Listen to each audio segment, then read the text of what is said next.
Thank you for listening to this worship podcast of St. Andrew Lutheran Church. I am Peter Johnson, Interim Senior Pastor. We hope this recording provides you with a moment of God's grace wherever this finds you. Know that you're welcome to join us in person for worship in Eden Prairie on Sunday mornings at 9 or 10:30. And also know that any contribution you make will bolster St. Andrew's ministry and outreach, including our podcasting directly to you. You can do so online. Welcome and God's blessings to you.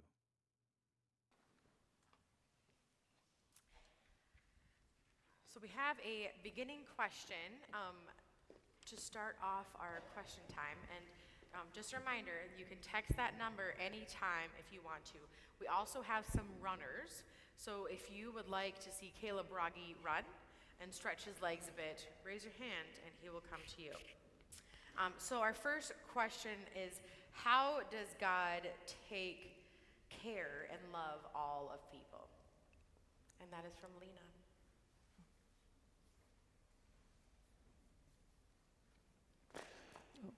I'll start. Sorry. It's a long breath in to answer the question. Thanks for being here this evening, everyone, as we continue asking these questions.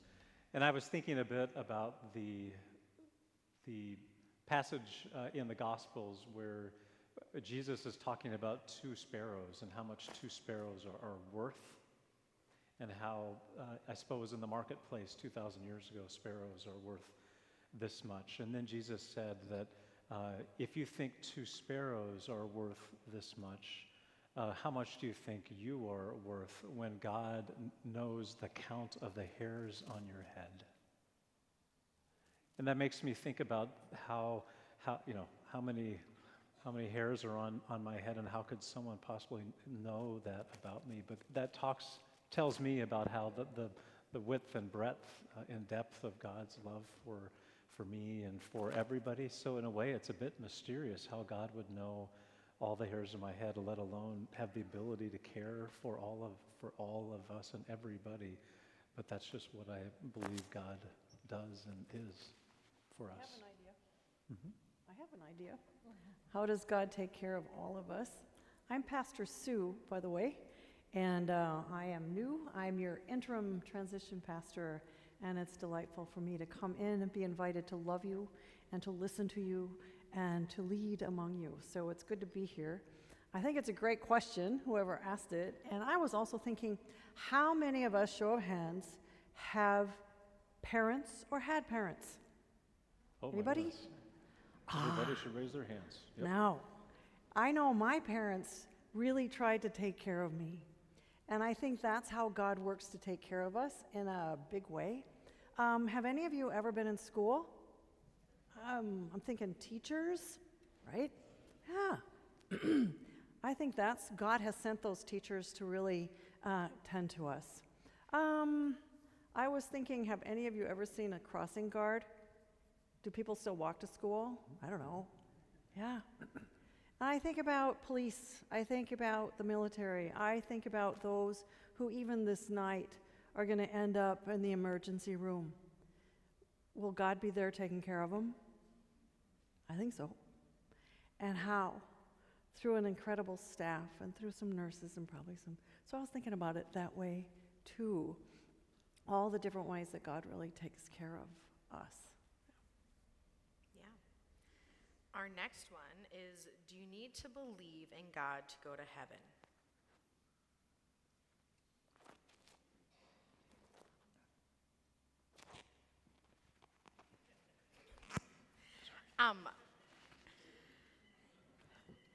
I want to say, I don't think you need to. I hope that you don't need to, because I know that there are people in this world who have not grown up in households where they are told about the love of God, or what Jesus has done for them. And it makes me really sad to think if God didn't want them in heaven because they lived in a family or a place that didn't hear those promises told to them. Or they believed in something different because that's what their culture is that they live in. And so I hope that God welcomes all people, no matter what. Do I know for sure? No, but I live in that hope that it is true.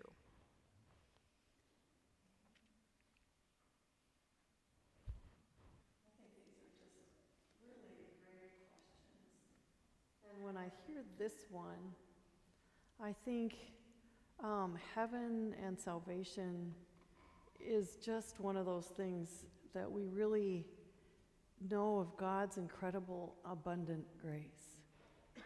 And I don't know, do I believe all the time? I have to question. I see suffering in the world and wonder about it.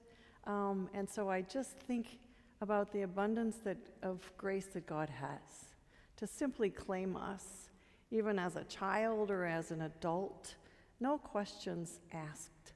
And that promise, marked with the cross of Christ forever, is simply true. And whether or not, as you said, we've heard the promises, God's grace is so much bigger than any one of us. And that's what I have to say. It's not about us, it's about God's grace. I would just add a quick caveat, too, to what my colleagues have said here about how I think sometimes when we think about belief and faith, that we can sometimes put ourselves on a scale of how much of that we have, and then it becomes a me and you, or a us even versus them, and then we start grading people on a scale, like if you have more faith, and I believe in our Lutheran tradition that we fall short, that we have abundant faith. We have times of need when I need to rely on Shawna to pick me up or and encourage me. And so sometimes it's easier to believe than other times. But as Pastor Sue said, the biggest thing is the grace of God and God's promise that God is there for me, not meant for all of us. It doesn't matter how or how much I believe. It's that God's promises are true for me. I can take it even one step further. Sorry, not sorry. But I think about even the fact that I have faith, or I believe, even that is a gift of God to give me the power to say those words. It isn't me. It is really the presence of God inside me, whether I'm 6 or 95. And that's pretty powerful. Our next one is, people say that God has a plan for us, but why does God's plan have to include bad things and be so rough?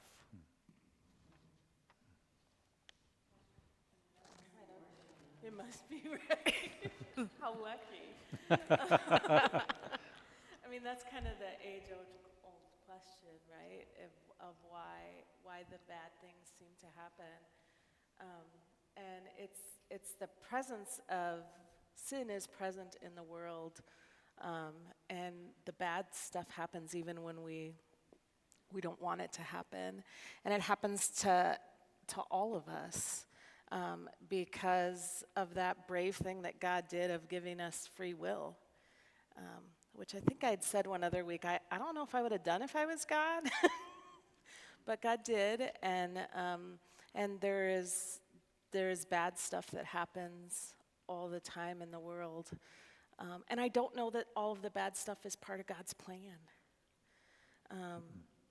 It's just the result of things that happen. Sometimes choices that people make, sometimes circumstances that just happen.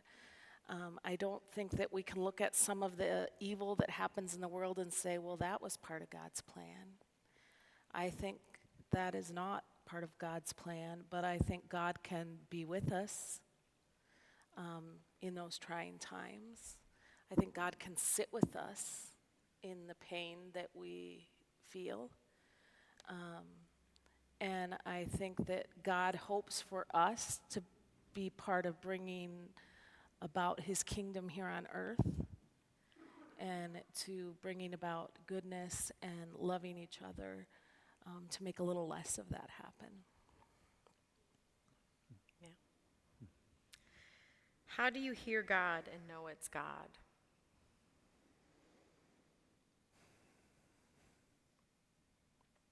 The Bible talks about, the God who spoke and Moses turned white and he came down and he was glowing. And then the Bible also talks about God interceding with sighs too deep for words in Romans. God present in the wind, in the sheer silence of the Sinai. Many ways that God communicates to us. I have not been a person who has had God necessarily talk to me in the ways that I could talk to Pastor Sarah. I wish God would just send me a text message. Yeah. Because it would be so much simpler. But I think God talks to us through other people. I think God talks to us through different experiences that we have. I think that sometimes in maybe you might have a dream or an experience, and you're like, man, that I feel like that was God talking to us, or God talking to me. And I think about where we are as St. Andrew. And in the next couple of weeks, our church council, will set aside a group of people called the Call Committee. And there will be pastors, and through the Call Committee, the Holy Spirit's going to speak. And there will be a time where the Call Committee, the council, you've been through some listening times here. God has spoken through those to really help crystallize who St. Andrew is.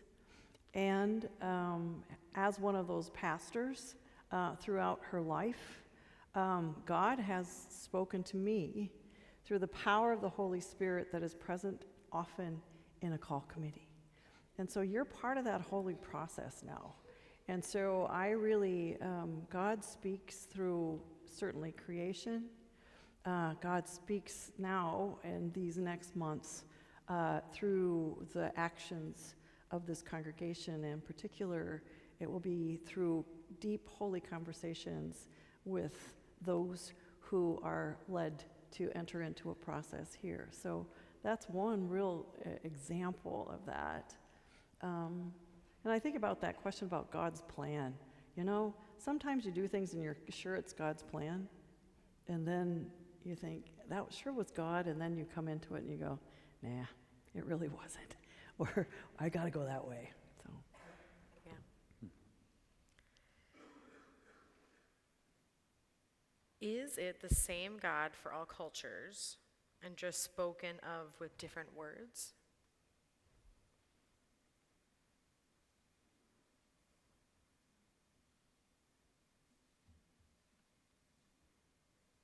Repeat that one more time. Is it the same God for all cultures and just a different word used? So, like in the Muslim faith, is it the same God? From what we were talking about, does God have a plan for me? One of the easy ways that I try to get off of my own highway of life about what I might want to presume God's plan is for me is to take a step off that highway and simply say, God's plan for me is that I know that I'm cared for and that I'm loved. So it's not that I go to college and become this, or I win a soccer game or a football game, that God cares and loves me through Christ. And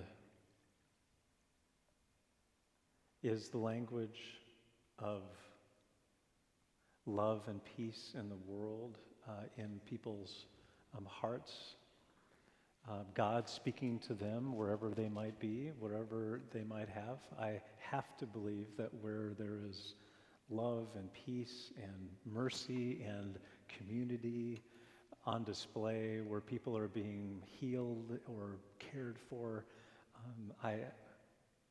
That's where my God is active and engaged.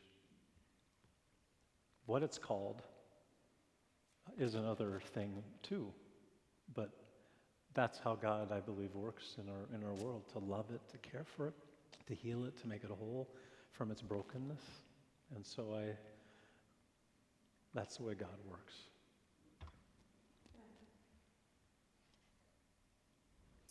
Yeah, I mean, I think, the Bible tells us that God spread all the people to all of the different corners, which means that God created these languages, God created these cultures. And so, like Peter said, I have to believe that where love and grace and mercy and peace are found, that has to be God at work as well. And we all may have different words or different understandings of what that may mean in different cultures, but it could all be a same presence that is our driving force. Are we supposed to stop at 15? I think we're good. And now we are wrapping up our time because we've already gotten to our 15 minutes of this. But if you want to hear more, you can stop down at 207 and have a more fruitful discussion about these questions with Pastor Peter and Pastor Sue. So I invite you to come on back and continue to text in your questions. You can submit them on our tree, and we will try to be getting to them as much as we can. But thank you all. Thank you for listening to this worship podcast of St. Andrew Lutheran Church. We hope that this recording provides you with a moment of God's grace wherever this finds you. Any contribution you make to St. Andrew will bolster our ministry and outreach, including our podcasting directly to you. You can do so online. Thank you for joining us for this podcast, and I wish you every blessing from Christ today.